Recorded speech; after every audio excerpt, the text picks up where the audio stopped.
Bismillahirrahmanirrahim. Assalamu alaikum. Welcome to the question answer series with CPS founder Maulana Waiduddin Khan Sahab. The theme for today's session is the life and work of Maulana Waiduddin Khan. Maulana Waiduddin Khan Sahab is an Islamic scholar who is known for his work in the area of peace and harmony. He's authored more than 200 books, including the translation of Quran, which is available over 10 languages nationally and internationally. Not only he is known as a spiritual guide for Muslims, but for entire humanity. He not only claims, but rather insists that the equation is not between enemy and friend, but the equation is between friend and a potential friend. We will discuss many aspects of his life today in the question answer series. Maulana Sahab, to begin with, can you please give a brief description about your family and forefathers? دیکھیے، میرے جو four فادرس تھے وہ سوات میں پیدا ہوئے 500 سال پہلے. اس وقت سوات افغانستان کا ایک پارٹ تھا. تو فیملی ڈسپیوٹ کی وجہ سے ہمارے جو فور فادر تھے وہاں سے چھوڑ کر کے انڈیا آئے. سب سے پہلے وہ آئے جونپور، پھر وہ سیٹل ہوئی اعظم گڑھ میں ایک گاؤں میں. یہ بڑی انوکھی بات ہے کہ سواس سے اعظم گڑھ تک جب چلے وہ گھوڑے پر، اس زمانے میں گھوڑے پر سفر ہوتا تھا، تو راستے میں بڑے بڑے شہر پڑے بہت سے، لیکن وہ کسی شہر میں سیٹل نہیں ہوئے.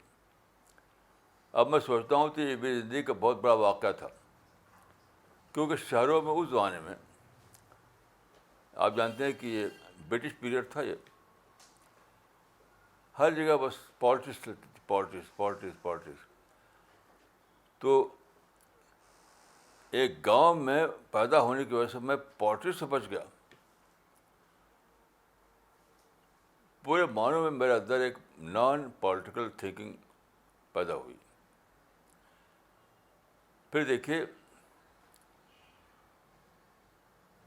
میں گاؤں میں پیدا ہوا، گاؤں میں رہا، تو میری جو اپ برنگنگ ہے یا میرا جو فارمیٹیو پیریڈ ہے میری زندگی کا، وہ گزرا گاؤں میں. بالکل ایک نیچرل ماحول تھا وہاں پر، ہر طرف نیچر. ہمارے گاؤں چھوٹا سا گاؤں تھا، ایک ندی کے کنارے آباد تھا وہ، ہر طرف سے ہریالی، ہر طرف کھیت. زندگی بہت ہی سمپل. اس سے میرے اندر وہ چیز آئی جس کو کہا جاتا ہے سمپل لیونگ ہائی تھنکنگ.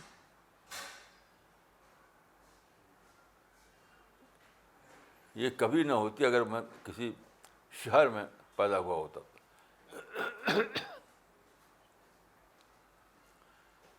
اس طرح سے جو میری اپ برنگنگ ہے وہ ایسے ماحول میں ہوئی جو بہت ہی موافق ماحول تھا میرے لیے. پھر میرے باپ کا انتقال ہو گیا جب میں 6 سال کا تھا.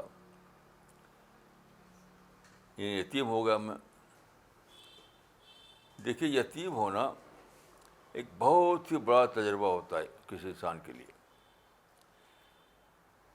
یتیم ہونے کی وجہ سے میرے اندر سیلف کانفیڈنس آیا، میں پیمپرنگ سے بچ گیا.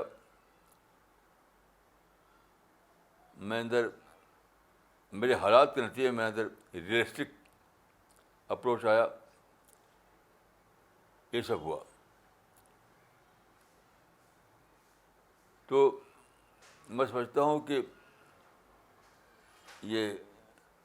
اس میں میری کوئی اپنی تو پلاننگ تھی نہیں، لیکن حالات ایسے پیدا ہوئے میرے کہ میں پورا جو زمانہ میرا بچپن کا اور جوانی کا ہے وہ ایسے ماحول میں گزرا جس میں بگاڑ کا اسباب تھے ہی نہیں. بگاڑ سے مطلب ہے پولیٹیکل تھنکنگ, وائلنس, ہیٹ, اس طرح کی چیزیں جو بہت عام ہیں لوگوں میں, وہ میرے اندر پیدا ہی نہیں ہوئی. اور دیکھیے, میں ایک پٹھان ہوں. پٹھان کی جو خاص کوالٹی ہوتی ہے, پٹھان جھوٹ نہیں بولتا. اس سے میرے اندر کیا چیز آئی, ایز اٹ از تھنکنگ. سچ بولنا کیا ہے, ایز اٹ از اسٹیٹمنٹ دینا. تو میرے اندر یہ ایک بہت انوکھی صفت آئی, ایز اٹ از تھنکنگ. تو پوری زندگی میں میں جہاں تک مجھے یاد ہے, ہمیشہ میں دیکھتا تھا کہ ریئلٹی کیا ہے. ریئلٹی, حقیقت واقعہ کیا ہے. یہ سب صفات میرے اندر جو پیدا ہوئی, میرے حالات کے نتیجے پیدا ہوئی. اور جس صبح کو میں پیدا ہوا, اس رات کو میری ماں نے خواب دیکھا کہ میں پیدا ہوا ہوں اور ایک بہت بڑا ہاتھی آیا ہے. ہاتھی نے اپنے سوٹ پر مجھ کو اٹھایا اور پیٹھ پہ رکھ لیا اور چلا گیا جنگل میں. میں سمجھتا ہوں کہ یہ اس بات کا اشارہ تھا کہ میری اپ برنگنگ نیچر میں ہوگی, نیچر میں ویسے ہی ہوا. Mulana Sahab, you mentioned that you lost your father at a very young age, and this had a deep impact on your mind. Did it ever make you negative in your life that you lost your father at a very young age? نہیں, دیکھیے, اس وقت میں شاید 6 سال کا تھا. تو میں بہت ہی, میرے باپ بھی بہت پیمپرنگ کرتے تھے, بہت زیادہ. تو جب میرے باپ اچانک مر گئے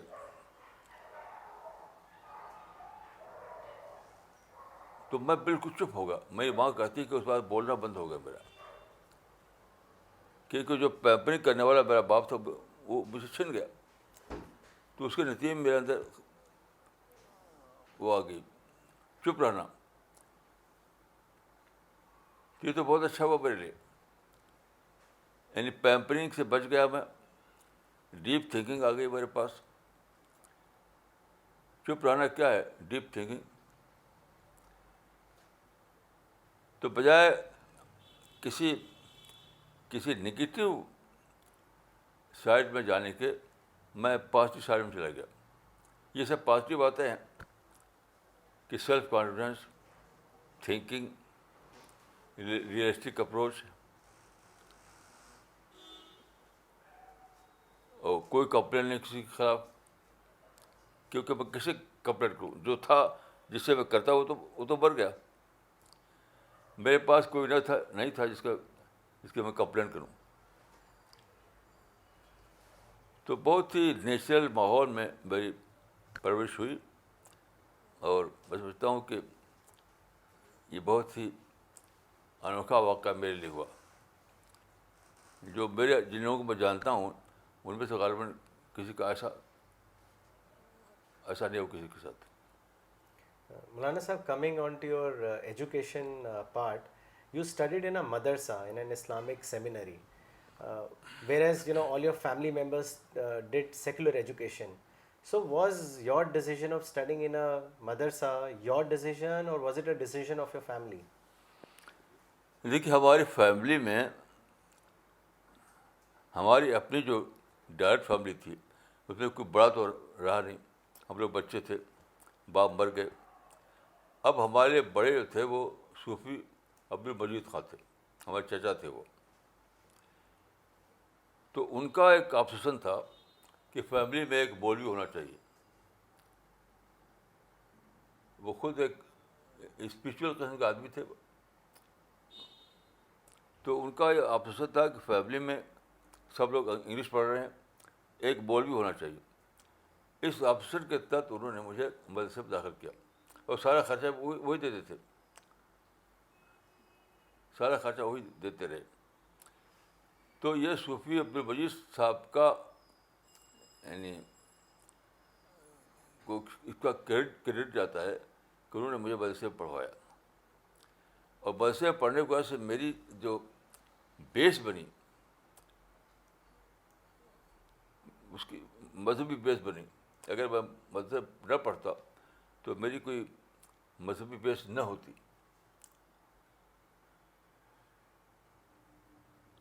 یعنی وہاں چونکہ ہمارے جس مدرسے میں نے پڑھا وہاں پر قرآن ہی سب سے امپورٹنٹ بک سمجھاتی تھی. پورا قرآن پڑھایا جاتا وہاں, اور حدیث پڑھائی جاتی تھی, اور عربی کا بہت اچھا. اس زمانے میں ہمارے مدرسے میں عربی کا بہت ٹیسٹ تھا. ایک عرب عالم استاد تھے ہمارے مدرسے میں, ایک عرب عالم. تو اس سے آپ سوچتے ہیں کہ عربی کا ماحول, قرآن کا ماحول, حدیث کا ماحول, یہ تھا ہمارے مدرسے میں. اس کی وجہ سے میری بیس بنی. اگر میں مدرسے میں نہ جاتا تو میری بیس نہیں بن سکتی تھی. Maulana Sahab, do you remember any particular lessons that you learned while you studied in a madrasa? And were you influenced by any of the teachers? If you can share that with all of us. ہر ایک کی زندگی میں جو school یا مدرسے کا زمانہ ہوتا ہے بہت سے واقعات ہوتے ہیں. میری زندگی بھی کئی واقعات ہیں. اس وقت میں ایک واقعہ بیان کروں گا جو میری پوری زندگی میں چھا گیا. ایک دن کوئی کتاب پڑھی جا رہی تھی کلاس میں, تو اس میں قرآن کی ایک آیت آ گئی. وہ آیت تھی وَإِلَى الْإِبِلِ كَيْفَ خُلِقَتْ. اونٹ کو دیکھو کہ وہ کیسا بنایا اللہ نے اس کو. تو ہمارے جو استاد تھے مولانا امین حسن اصلاحی, اب ان کی ڈیتھ ہو چکی ہے, انہوں نے ایک سوال کیا. ہماری کلاس میں اس وقت شاید 25 آدمی تھے, 25 طلبا. انہوں نے کہا کہ اونٹ کے سم پھٹے ہوتے ہیں کہ جڑے ہوتے ہیں, یعنی گھوڑے کی طرح جڑے ہوتے ہیں یا بیل کی طرح پھٹے ہوئے. اب ہم لوگوں میں سے کوئی بھی یقین کے ساتھ اس کا جواب نہیں دے سکتا. تو انہوں نے ایک بہت قیمتی بات بتائی. انہوں نے کہا کہ عربی کا مثل ہے لا ادری نصف العلم, میں نہیں جانتا یہ آدھا علم ہے.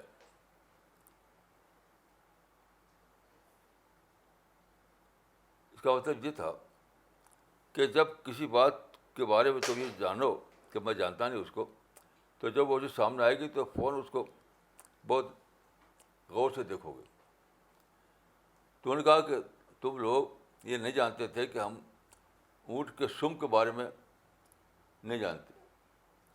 کتنی بار اونٹ گزرا ہوگا سامنے سے, ہم نے دیکھا نہیں. اگر تم جانتے کہ تم نہیں جانتے تو تم ضرور اس کو غور سے دیکھتے. تو اس کو بات کو میں نے پڑھا جب سائنس کی کتابیں, تو معلوم ہوا کہ یہی تو ہے spirit of inquiry. Spirit of inquiry کو انہوں نے ایک عربی مثل کے ذریعے بتایا مجھے. تو میری زندگی میں اسپرٹ آف انکوائری بالکل آج تک بھر گئی. ہر چیز کو میں انکوائر کرتا ہوں, ہر چیز کو پتہ کرنے کی کوشش کرتا ہوں آج بھی. یعنی آج بھی ایسا واقعہ ہوا پتہ کرنے کا. تو میری زندگی میں اسپرٹ آف انکوائری جو ہے بہت ہی امپارٹنٹ پارٹ ہے میری زندگی کا, اور یہ مجھے سبق ملا تھا مدرسوں میں. But Maulana Sahab, you said that after you finished your education from the madrasa, you again went on to study Islamic scriptures on your own. So why did you do this, and how did this self-study help you? دیکھیے, جب میں مدرسے پڑھ کر آیا تو میری family جو تھی اس میں انگلش تعلیم کا رواج تھا. اور میرے فیملی کے فرینڈ تھے عتیق الرحمان, عتیق احمد انصاری. عتیق احمد انصاری نے لکھنؤ کے لاما مٹیریل کالج میں ایم اے انگلش کیا تھا. تو بہت اچھی انگلش تھی ان کی. تو میں جب ان سے بات کرتا تھا تو لگتا تھا کہ میں ان سے کچھ کم ہوں, ان سے کچھ کم ہوں میں, کیونکہ ان کے جو انگلش ایکسپریشن ان کا یا ان کے انگلش تھاٹ جو ان کے تھے, مجھے اپنے اس سے کم لگتا تھا. تو میں سوچا کہ دنیا میں اگر جینا ہے تو مجھے انگلش پڑھنا ہے. دنیا میں اگر جینا ہے تو انگلش پڑھنا ہے, اور انگلش میں جو علم ہے اس کو حاصل کرنا ہے. اس طرح سے میں نے پڑھنا شروع کیا, اور پھر پڑھتے پڑھتے یعنی ماڈرن تھاٹ میرا سبجیکٹ بن گیا. ماڈرن تھاٹ پر بہت زیادہ پڑھا, بہت زیادہ پڑھا.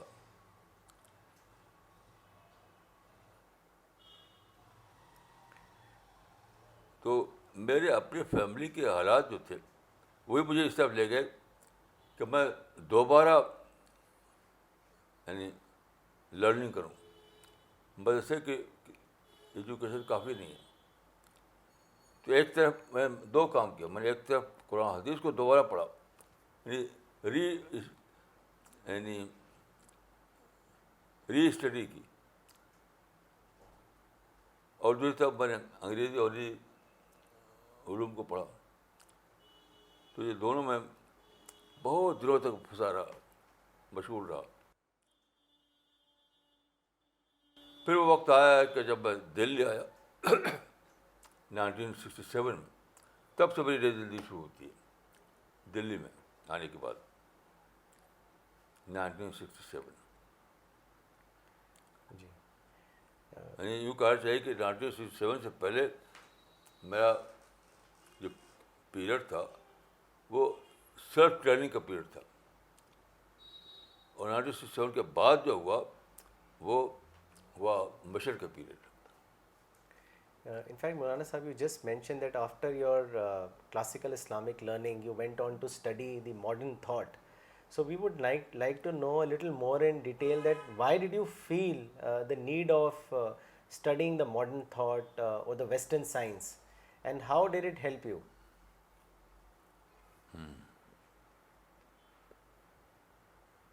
اس زمانے میں جب میں نے انگریزی سیکھی اور کتابیں پڑھنا شروع کیا تو کچھ کتابیں ایسی ہوئیں جن سے میں بہت زیادہ متاثر ہوا, بہت زیادہ. جیسے سر جیمز جینز کی کتاب تھی وہ مسٹیریس یونیورس. اس سے ایک نئی سوچ میں نظر آئی. ایک کتاب پڑھی تھی اس زمانے میں, دا گریٹ انٹلیکچوئل ریولیوشن. اس سے بہت زیادہ مجھے شاک لگا, بہت زیادہ.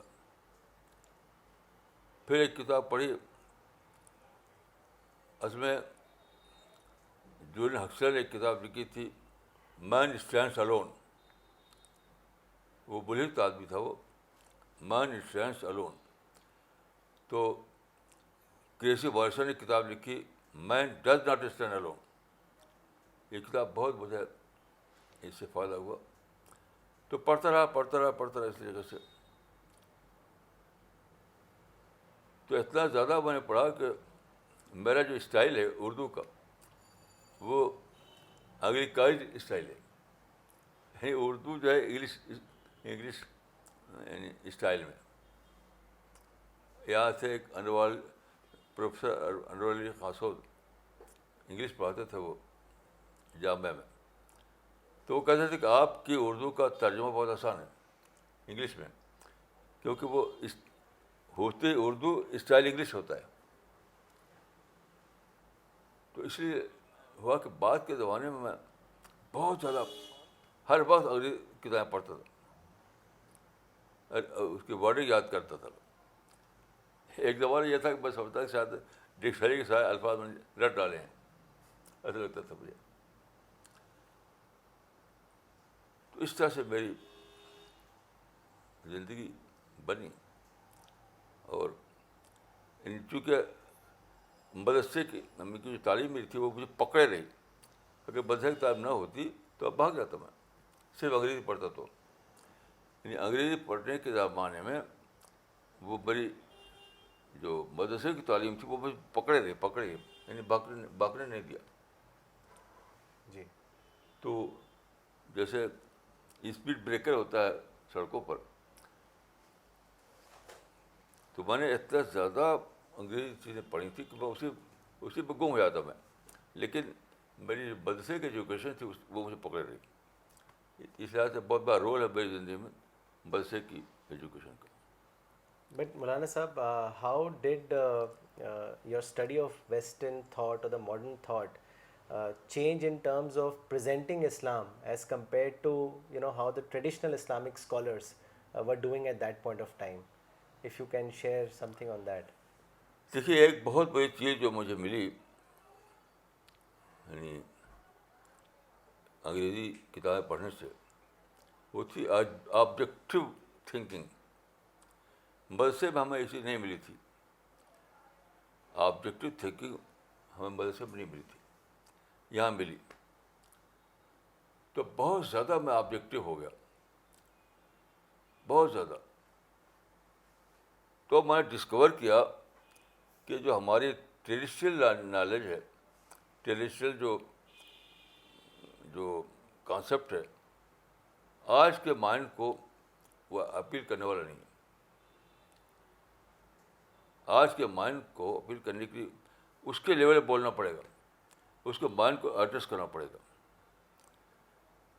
تو اس زمانے میں ایک کتاب چھپی تھی مولانا علی میں کی, ردۃ ولا ابا بکر اللہ. ردہ مانے اپاسٹسی, یعنی ایک اپاسٹسی ہے لیکن کوئی اس کا جواب دے والا نہیں. تو انہوں نے یا کسی اور نے اس کا جواب تو دیا نہیں, لیکن میری زندگی وہ مشن بن گیا کہ ماڈرن اپاسٹسی جو ہے اس کو سمجھنا اور اس کو ان لوگوں کے مائنڈ کو ایڈریس کرنا. جو ان کے ماڈرن اپاسٹسی نہیں کہوں گا اس کو, یہ انہوں نے کہا تھا. میں کہوں گا ماڈرن مائنڈ کہوں گا, میں اس کو اپاسٹسی نہیں کہوں گا, لیکن مولانا علی میں نے اس کو کہا تھا ارتداد. تو ماڈرن مائنڈ کو ایڈریس کرنا یہ میرا مشن بن گیا, ماڈرن مائنڈ کو. تو جیسا کہ میں نے کہا, جن لوگوں نے انگریزی پڑھی ہے اس زمانے میں سب کہیں نہ کہیں بھاگے. جہاں تک میں جانتا ہوں جتنے لوگوں نے انگریزی پڑھی زیادہ وہ سب بھاگ گئے. لیکن اللہ کے فضل سے میں ذرا بھی باقا نہیں, کیونکہ ایک تو میں جیسا کہ میں نے عرض کیا کہ سنسیئرٹی بہت تھی میرے اندر, ایز تھنکنگ بہت تھی میرے اندر, اور مدرسے کی ایجوکیشن وہ مجھے پکڑ رہی. اس وجہ سے میں یعنی اسلام کو ایز اٹ از دریافت کیا اور اسلام کو ایز اٹ از پیش کیا میں نے. Maulana Sahab, during your youth, you joined certain Islamic organizations and you left those organizations after some time. So what was the reason behind your leaving those organizations? دیکھیے میں کئی organization سے قریب ہوا, یہ جماعت اسلامی اور تبلیغی جماعت, جمعیت علماء, لیکن وہ سب میرا ان سے جو قریب ہونا تھا وہ ان ٹرمس آف آرگنائزیشن تھا بیسیکلی. یعنی جب میں نے اسلام کو ڈسکور کیا تو فطری طور پہ یہ ہوا کہ میں کسی گروپ سے جڑ جاؤں, اکیلا نہ رہوں. یعنی اس کو میں کہوں گا ان ٹرمس آف آرگنائزیشن. تو پہلے جڑا میں جماعت اسلامی سے, لیکن مجھے لگا کہ جماعت اسلامی بہت زیادہ پالیٹکس میں ڈوب چکی ہے. میں پولیٹیکل تھنکنگ میرے اندر تھی نہیں پہلے بھی. جیسا کہ میں نے کہا کہ میرے فور فادرس چلے سواد سے 100 سالوں کو چھوڑتے چلے گاؤں میں بس گیا کرتے. تو پولیٹیکل تھنکنگ میرا تو بالکل نہیں ہے. تو جماعت اسلامی کا جو پولیٹیکل بینڈ آف مائنڈ تھا وہ مجھے سوٹ نہیں کرتا تھا, تو اس کو چھوڑ دیا میں نے. پھر تبلیغ جماعت میں کچھ دن لگا میں, کیونکہ تبلیغ جماعت کا بس فضائل کوئی علمی ان کے یہاں یعنی علمی انداز نہیں ہوتا تھا ان کے یہاں, بس فضائل کا مطلب میرا اندر کہ مسٹیریس. اور میں بہت زیادہ ریشنل آدمی تھا, میرے حالات نے مجھ کو بہت ریشنل بنا دیا، بہت ہی لاجیکل، بہت ہی ریشنل. تو تبلیغ جماعت کا فضائل کا جو انداز ہے وہ مجھ کو سوٹ نہیں کرتا تھا، اس کو بھی چھوڑ دیا میں. پھر جامعۃ العلماء میں رہا میں. تو جامعۃ العلماء میں کیا ہے، ملی پالیٹکس، یعنی مسلم اورینٹڈ پالیٹکس یہ تھی ان کا، وہی مجھے سوٹ نہیں کرتی تھی. مجھے یعنی ریئلٹی حقیقت میں ہے کیا، وہ میرا مائنڈ بنا تھا. تو وہ مجھے کسی جماعت میں ملا نہیں. تو ایز این آرگنائزیشن میں ان سے جڑا، لیکن جو تھاٹ تھا ان کا، اس تھاٹ سے میں اپنے کو زیادہ جوڑ نہیں سکا، تو اس سے الگ ہو گیا. پھر یہ مشن شروع کیا جس میں اب میں ہوں. جی. So Maulana Sahab, I wanted to come on to that later you set up Islamic Center in New Delhi in 1970. So what was your goal for setting up Islamic Center in New Delhi? دیکھیے ہمارا جو registered نام ہے اس کا، جو doctor ظفر الاسلام نے اس کو بنایا تھا، المرکز الاسلامی للبحوث والدعوہ، یعنی اسلامک سینٹر برائے دعوت اور تحقیق، دعوت اور ریسرچ، دعوت کے ریسرچ کے لیے. یہ بہت ہی صحیح ٹائٹل ہے اس کا کہ اسلامک سینٹر برائے دعوت اور ریسرچ. تو یہ ہماری زندگی آپ جانتے ہیں، دعوت دینا اور اسٹڈی کرنا، تحقیق کرنا، اسلام کو علمی اعتبار سے دریافت کرنا. ہمارا جو مشن رہا ہے پوری زندگی وہ یہی رہا ہے کہ اسلام کو اس طریقے سے پریزنٹ کرنا جو آج کے ماڈرن ریشنل مائنڈ کو اپیل کرے، آج کے ماڈرن ریشنل مائنڈ کو ایڈریس کرے. تو اسی کے لحاظ سے یہ ہے المرکز الاسلامی للبحوث والدعوہ. تو یہ ٹائٹل بنایا تھا ڈاکٹر ظفر الاسلام نے، یہ بہت صحیح ٹائٹل تھا اور آج بھی وہی ہے. جی. Maulana Sahab, as part of the Islamic Center, then in 1976, you started the Al Risala magazine, which Alhamdulillah even continues today and is the most popular magazine in the Urdu speaking world, in the Urdu reading world. But at that time, there were many Urdu journals which were available and in wide circulation. So why did you think at that point of time to publish another Urdu journal? What was the reason behind it? ہاں دیکھیے، اگر میں دوسرے magazine کو استعمال کرتا نا تو سب میگزین میرے آرٹیکل چھاپنے کے تیار تھے، سب کے سب، جہاں بھی چاہتا. لیکن میں نے یہ دیکھا کہ کوئی میگزین ایسا نہیں ہے جس میں کوئی ٹلٹ موجود نہ ہو.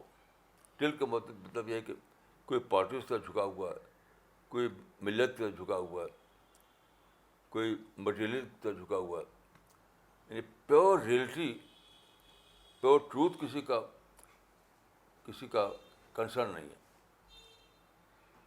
اچھا، میرے سامنے کیا تھا، مجھے پیور ریئلٹی پیش کرنا تھا، وداؤٹ اینی ٹلٹ، بغیر کسی جھکاؤ کے. تو میں نے سوچا کہ اگر مجھے اپنے مشن کو لے کے چلنا ہے تو خود ہی پرچہ نکالنا پڑے گا، کیونکہ دوسرے پرچوں سے کام نہیں چلے گا، کیونکہ ان میں ملاوٹ ہے. جتنے پرچے ہیں سب ملاوٹ ہے. تو ملاوٹ کے ساتھ کوئی مشن نہیں چل سکتا. تو دوسرے پرچوں کی جو ملاوٹ تھی، یعنی سیاسی ملاوٹ، ملی ملاوٹ اور مٹیریل ملاوٹ، اس کی وجہ سے وہ پرچے میرے مطلب کے نہیں تھے، اس لیے میں نے الگ پرچے نکالا. Maulana Sahab, after the Islamic Center that you set up, the another center that you set up was in 2001, which is Center for Peace and Spirituality, which is known as CPS International. What was the purpose of setting up CPS International? ہاں دیکھیے، خود میرے اندر بھی development ہوا ہے. میں اپنے ماحول میں، اپنے مدرسے میں اور مسلم سوسائٹی میں رہتا تھا، تو اس سے میرے اندر بھی کسی نہ کسی درجے میں مسلم اورینٹڈ تھنکنگ تھی. کسی نیگیٹو سینس میں نہیں تھی، لیکن تھی. لیکن جیسے جیسے میرا یعنی انٹلیکچوئل ڈیولپمنٹ ہوا، میں سوچا کہ مجھے یہ چیز سوٹ نہیں کرتی، ملی اورینٹڈ تھنکنگ یا مسلم اورینٹڈ تھنکنگ. میری تھنکنگ بالکل پیور قرآن والی، پیور رسول اللہ والی ہونی چاہیے، کچھ بھی اس میں ملاوٹ نہ ہو.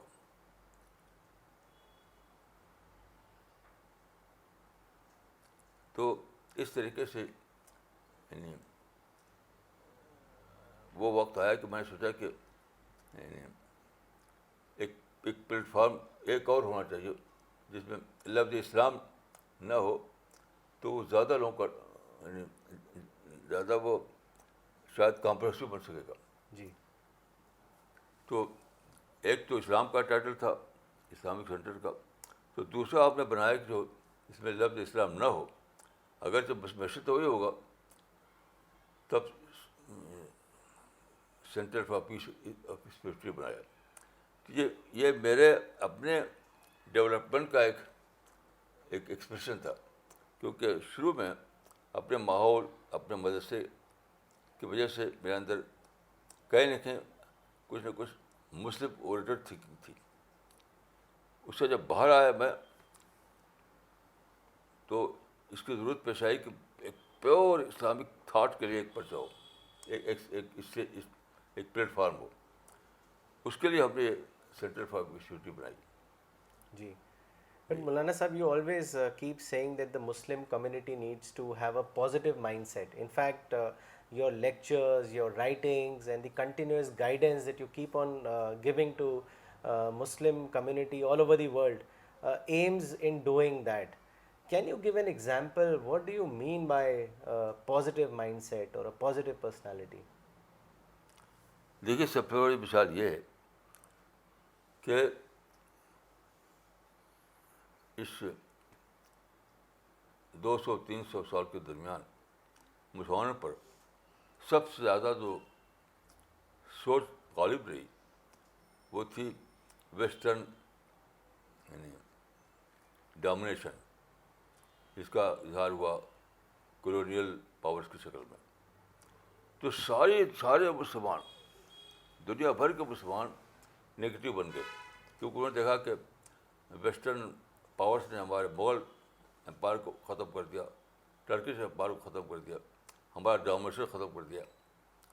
تو سب نگیٹو ہو گئے. مجھے شاید ایک بھی مسلم نہیں ملا اپنی اس لمبی عمر میں جو اس آبسیشن سے خالی ہو کہ ویسٹ ہمارا دشمن ہے، کیونکہ ویسٹ نے ہمارا آنر چھینا ہے ہم سے، ویسٹ نے ہمارا پولیٹیکل دبدبہ ختم کیا ہے، ویسٹ نے ہمارا اداروں کو تباہ کیا. یہ سوچ ان کی، میری سوچ نہیں یہی. تو ساری دنیا کے مسلمان نیگیٹو سوچ میں پڑ گئے ویسٹ کو لے کر کے، وہی ان کی پرسنالٹی بن گئی. اور میں نے جو پڑھا اسلام کو، تو میں سمجھا کہ اسلام 100% پازیٹیو تھنکنگ دیتا ہے. مثلا دیکھیے، رسول اللہ مکہ میں رہے 13 سال تک، بہت ستایا گیا، بہت ظلم کیا گیا. تو جب آپ وہاں سے ہجرت کر کے مدینہ آئے، وہ بھی آپ کو تقریباً کانٹے کے نکالا گیا تھا. تو مدینے میں آپ رہے 10 سال تک. اس 10 سال کا بہت ریکارڈ ہے حدیثوں میں، سیرت کی کتاب میں. آپ کوئی ایک بات نہیں پائیں گے جس میں آپ نے مکہ والوں کی شکایت کی. کچھ نہیں، کوئی شکایت ہی نہیں، جیسے کہ کچھ گزرا ہی نہیں. تو میں نے یہ سمجھا کہ اسلام ایک پازیٹیو مذہب ہے، اسلامک تھنکنگ پازیٹیو تھنکنگ ہے. میں نے کہ مسلمانوں کی اصلاح کا یہی اسٹارٹنگ پوائنٹ ہے کہ ان کی نگیٹو تھنکنگ ختم کیا جائے اور ان کے اندر پازیٹیو تھنکنگ لائی جائے. اس وجہ سے میرا سپریم کنسرن بن گیا.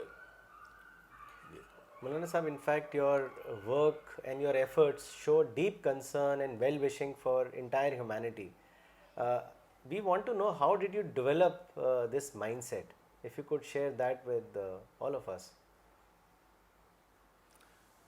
دیکھیے, جب میں نے قرآن کو پڑھا, یعنی مطلب دوبارہ پڑھا, مدرسے میں پڑھا تھا تو وہاں یہ سب نہیں تھا. جب دوبارہ میں نے پڑھا, یعنی اوپن مائنڈ کے ساتھ, تو میں دیکھا قرآن پڑھا ہوا ایھا الانسان ایھا الانسان ایھا الانسان سے, یعنی قرآن کا جو قرآن رس کرتا ہے انسان کو.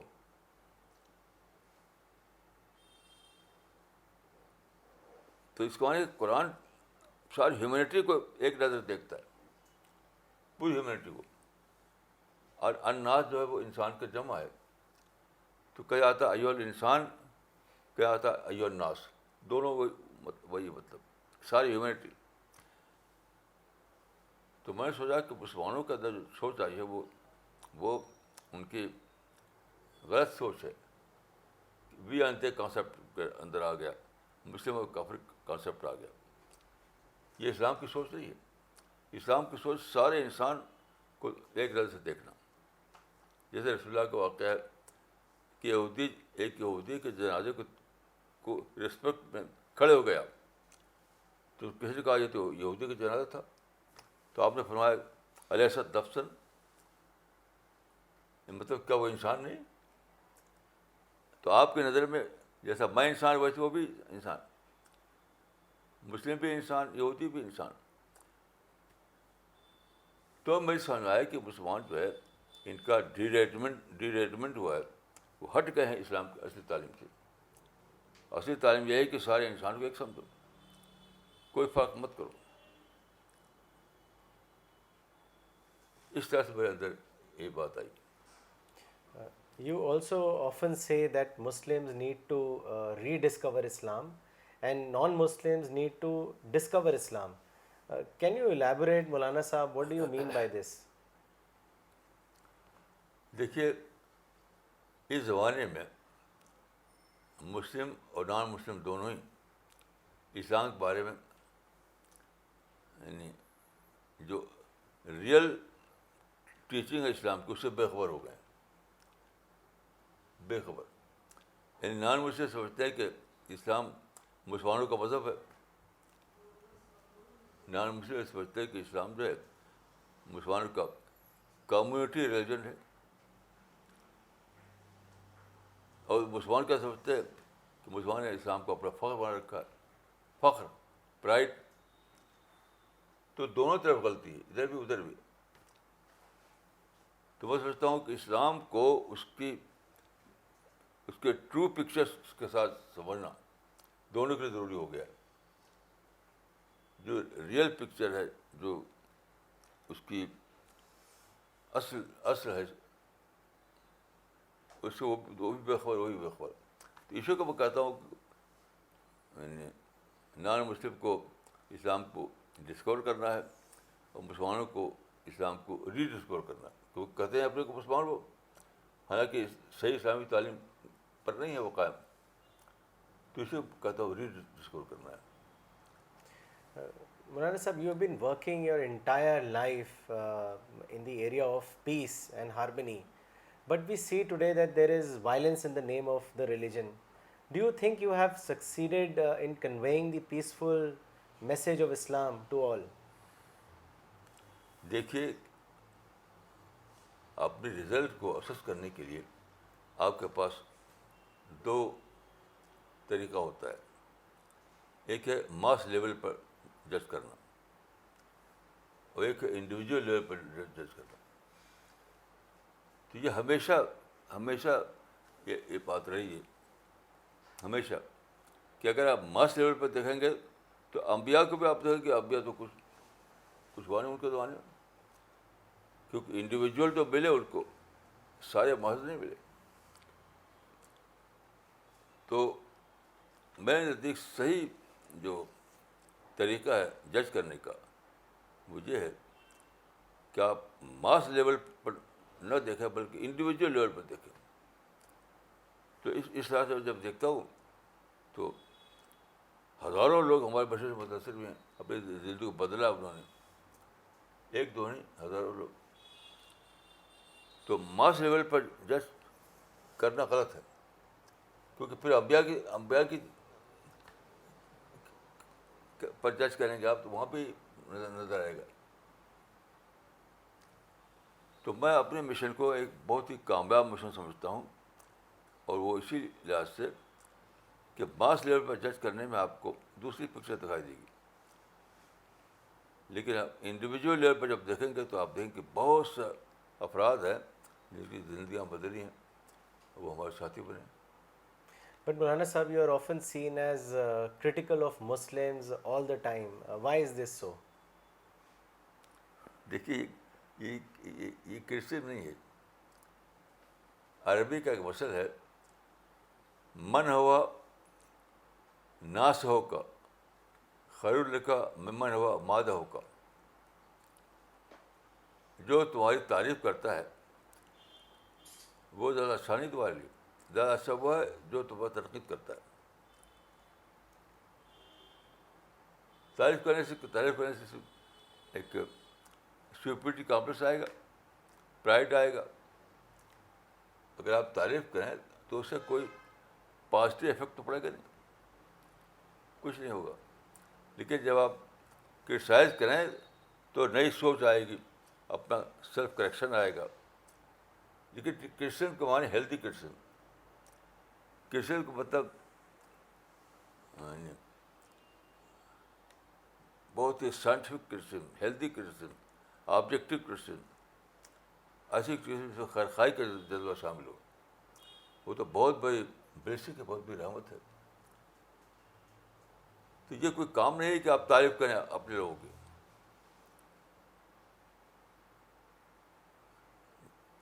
اور قرآن میں اس کی مثال موجود ہے کہ غزوہ احد اور غزوہ حنین دو ایسی جنگیں ہیں جن پر قرآن میں کمنٹ آیا ہے. لیکن دونوں میں آپ دیکھیے کہ جو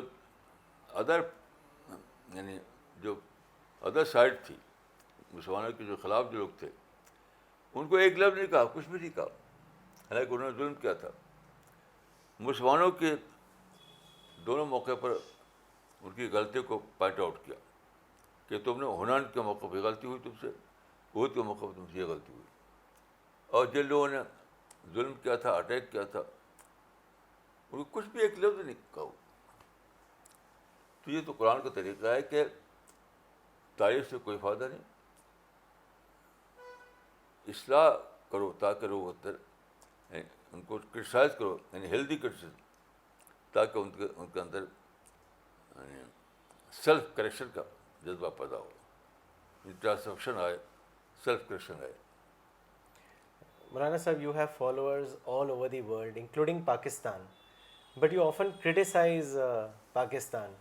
Don't you think that this will create misunderstanding among your followers who are living in Pakistan?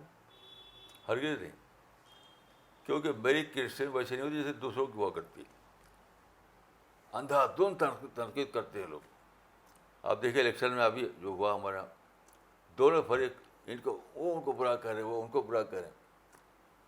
تو عام طور پر کرسچن کی جو رواجی طریقہ ہے اس میں سے برا کہنا. میری قسم سائنٹیفک انالیسس ہوتا ہے اس میں. میری کنسٹیٹیوشن ہے مکمل طور پر سائنٹیفک انالیسس ہوتا ہے. بلکہ یعنی اردو زبان میں کہوں گا کہ میں انالیٹیکل ریزننگ اور انالیسس وہ پہلی بار میں اردو میں انٹروڈیوس کیا ہے.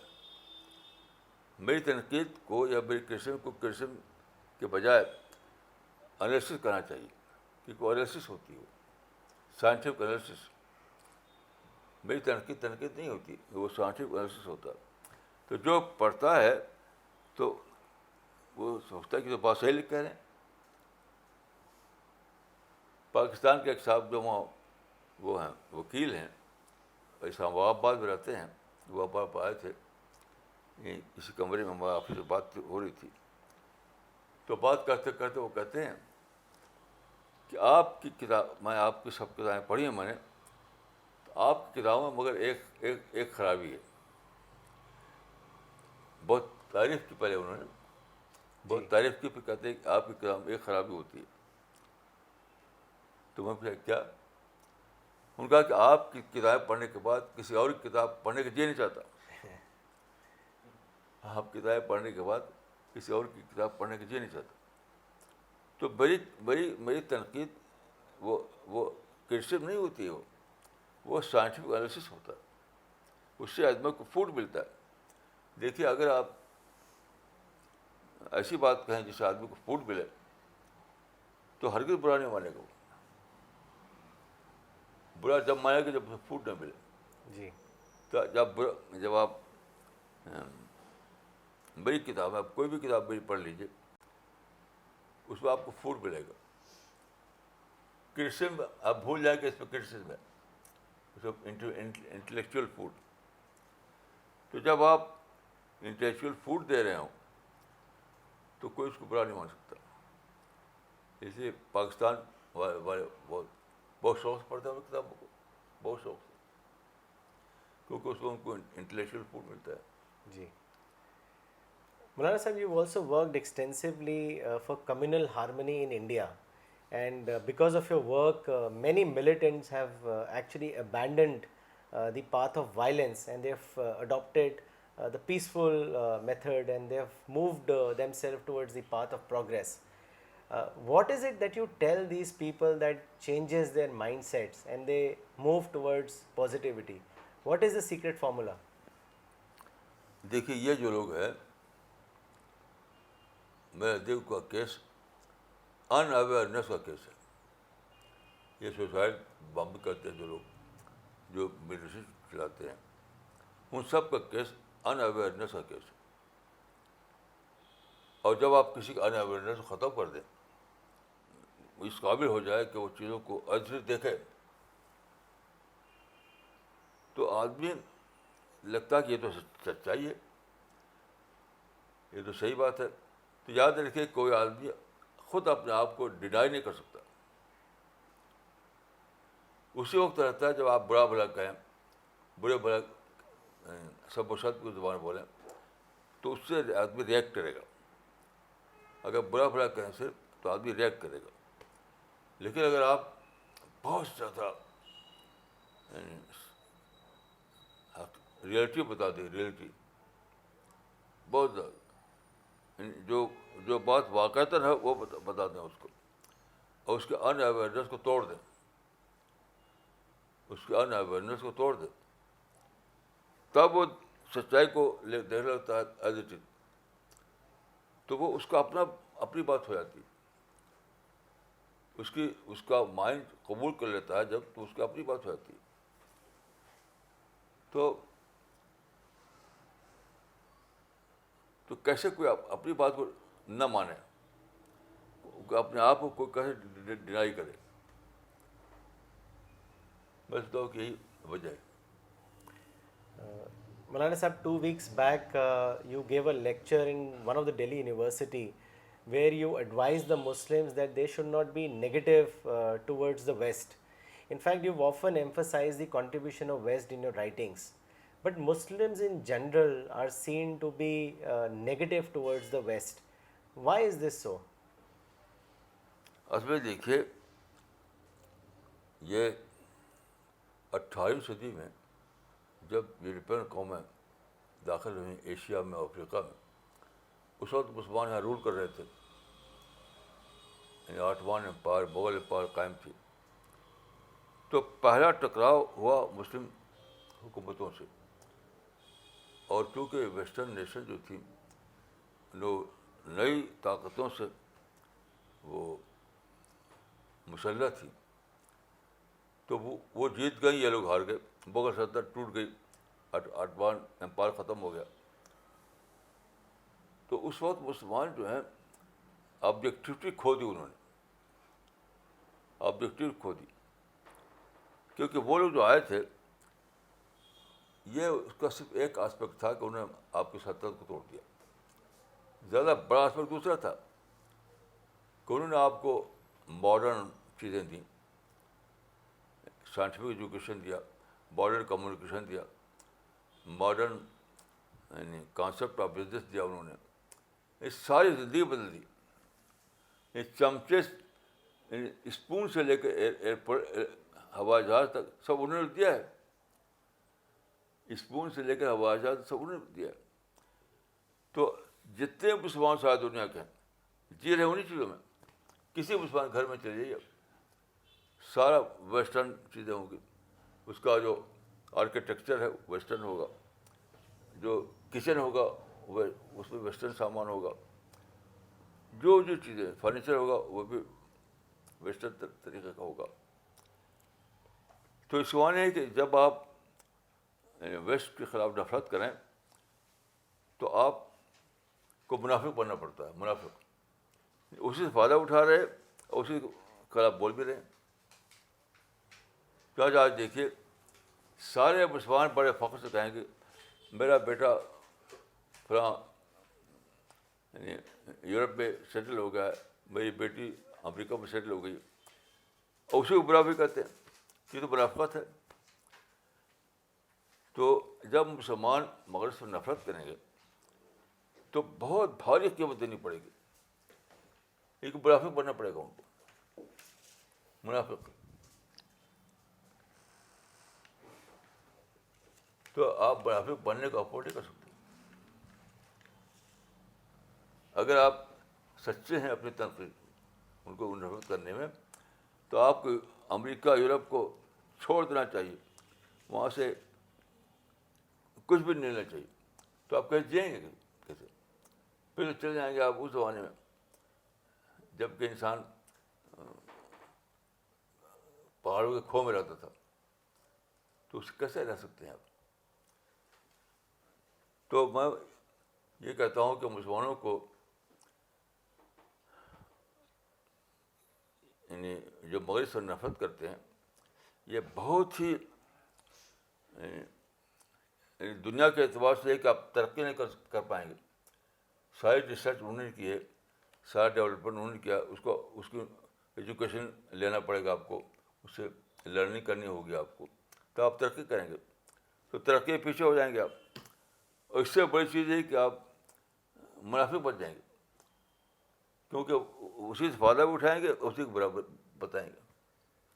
اس لیے میں ایسا کہتا ہوں. جی مولانا صاحب, I would like to come back to one of your answer that you gave to the question today, that a professor remarked that one of the drawbacks of your books is that they, after reading your books, they don't enjoy reading any other books. So how did you develop this unique style that we see in your books? If you could tell all of us.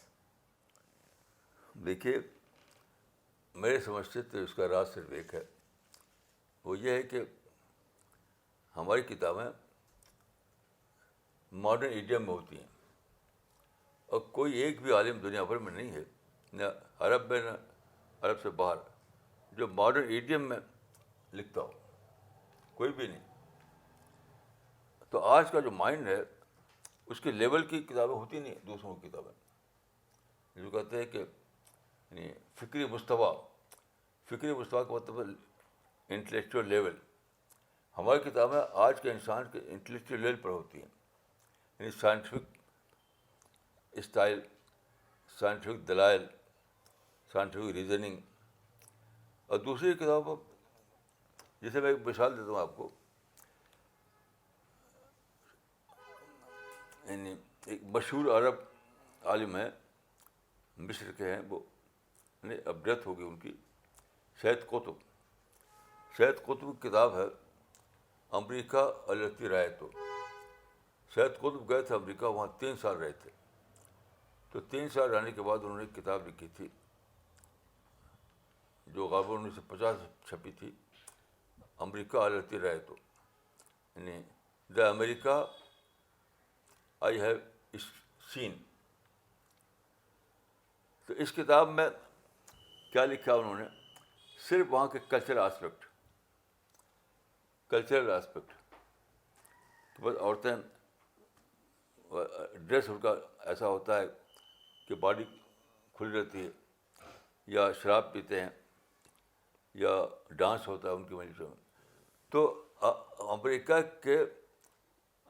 کے cultural aspect کو لیا انہوں نے. کیوں؟ اس لیے کہ وجہ یہ تھی کہ انہوں نے کوئی خاص یعنی ٹیکنیکل سبجیکٹ پر وہ پڑھنے گئے تھے, وہ پڑھا انہوں نے. باقی جو دیکھا انہوں نے ہوٹل میں, کلب میں, ادھر ادھر, بس وہی جانا. یعنی ویسٹرن تھاٹ کی اسٹڈی نہیں کی انہوں نے. ایک ہے کہ امریکہ میں جائیں تو ویسٹرن تھاٹ جو ہے اس کو پڑھیں, وہ نہیں پڑھا انہوں نے, بلکہ وہ کوئی ٹیکنیکل سبجیکٹ تھا اس کو پڑھا انہوں نے, اور پھر جو سوسائٹی میں دیکھا وہ چلے آئے واپس. اب جب وہ ان کی کتاب کو پڑھے گا, اس میں دیکھا کہ کلچرل اسپیکٹ لکھ رہے ہیں وہ, اور جو اصل جو اس کی اس کا جو ویسٹرن تھاٹ ہے اس پر کچھ نہیں دے رہے ہیں وہ. تو کیسے دلچسپی ہوگی؟ دلچسپی نہیں ہوگی اس کو. جی. اور میرا معاملہ یہ ہے کہ اللہ کے فضل سے میرے ایک مزاج میں پہلے سے ہے کہ ریلیٹیو کو الگ کر کے ریلیٹیو کو دیکھنا. اس لیے میں نے وزڈم کی تعلیم بھی کی ہے, ڈیفینیشن کہ wisdom is to discover the relative by sorting out irrelative. تو میں بھی کلچر کو وہاں گیا تو میں بھی کلچر کو دیکھا میں نے, لیکن کلچر مجھے لگا کہ یہ تو اس کا اضافی پہلو, اصل پہلو یہ نہیں ہے. اس کا اصل وہ نہیں ہے جو کلچر ہے اس کا. تو میں نے کتابیں پڑھی اور اس کا جو ریئل اسپیکٹ ہے اس کو جاننے کی کوشش کی. تو میری کتابیں لوگوں کو جو پڑھتے ہیں وہ تو ریئلٹی کے مطابق ہوتی ہے وہ کتاب, ریئلٹی کے مطابق. اور دوسروں کے پڑھتے ہیں تو وہ لگتا ہے کہ تو صحیح پکچر ہی نہیں. جی. Maulana Sahib, you give a lot of emphasis on dawa work, that one of the main duties of Muslims is to do dawa work. Why do you say that? دیکھیے, آپ قرآن کو پڑھیے تو ایک تو یہ رہے گا قرآن میں کہ نماز پڑھو, زکوٰۃ دو, حج کرو وغیرہ, یہ مسلمان کی اپنی ڈیوٹی ہے. دوسرا یہ ہے قرآن میں کہ وہ کذالک جعلناکم امۃ وسطیٰ لتکونوا شہداء علی الناس ویکون الرسول علیکم شہیدا. یعنی مسلمان کو, امت مسلمہ کو قرآن نے امت وسط رکھا ہے, بتایا امت وسط یعنی بیچ کی امت, مڈل کمیونٹی. یعنی مڈل ڈسٹینس میں کہ رسول اور دوسری نیشنز کے بیچ میں انسان, رسول سے ان کو سچائی ملی ہے, اس کو تو انسانوں تک پہنچانا ہے. اس سینس میں وہ مڈل کمیونٹی ہے, متوسط ہے. تو کتنی بڑی ذمہ داری ہے, تو بہت ہی بڑی ذمہ داری ہو گئی ہے کہ ہم بیچ کی امت ہیں. اگر ہم دعوت کام نہ کریں تو پھر ہم رسول اللہ کی امتی میں شامل نہیں رہیں گے. امت اسی لیے ہے ہم رسول اللہ کی امت محمدی کہ ہم نے رسول اللہ سے پایا, اس کو دوسروں تک پہنچایا. لیکن تو اگر دعوت کا کام نہ کریں ہم تو ہماری حیثیت ہی ختم ہو جاتی ہے, امت محمدی کی حیثیت. تو اس لیے بہت سیریس بات ہے یہ. Maulana Sahib, you've turned 91 this year, and mashallah, you are very active.